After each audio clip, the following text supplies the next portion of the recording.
hello everyone আপোনাক সকলোকে মোৰ চেনেলৰ অন্য এটি ভিডিঅ'লৈ স্বাগতম জনাইছো আৰু আজি আমাৰ ঘৰত পাতিছো সত্যনাৰায়ণ পূজা যেহেতু আজি মোৰ মানুহজনৰ জন্মদিন হয় সেই কাৰণে মই পাতিছো পূজা আৰু এফালে পল্লৱী একদম দিনতে আহি মোক পুৰা হেল্প কৰিছে আৰু আমাৰ খানা অলমোস্ট বনাই হৈছে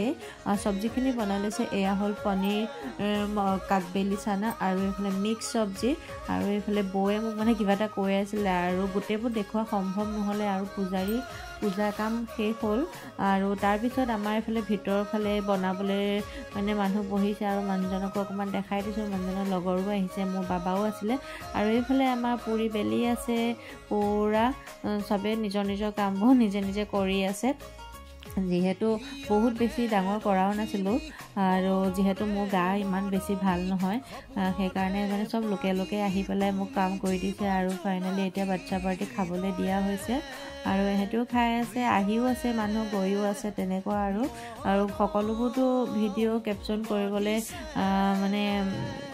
অসুবিধা সেই কাৰণে যিকোন পাৰিছো তাকে ভাবিলো বহুত দিন ভিডিঅ' দিয়া নাই আৰু ভাবিছো আজিৰ পৰা ভিডিঅ' বিলাক কন্টিনিউ কৰিম সেই কাৰণে ভাবিলো ভিডিঅ'টো আজি আপলোড কৰি দিও আৰু সকলোৱে খাই বৈ হৈ গল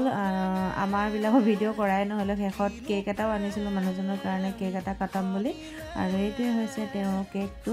আপোনালোকে আশীৰ্বাদ কৰিব মানুহজন সদায় সুস্থ হৈ থাকে ভালে থাকে আৰু আমাৰ পৰিয়ালটো যাতে ভালে কুশলে থাকে আৰু আপোনালোকক মই মোৰ ভাল খবৰ এটা পিছত দিম আজি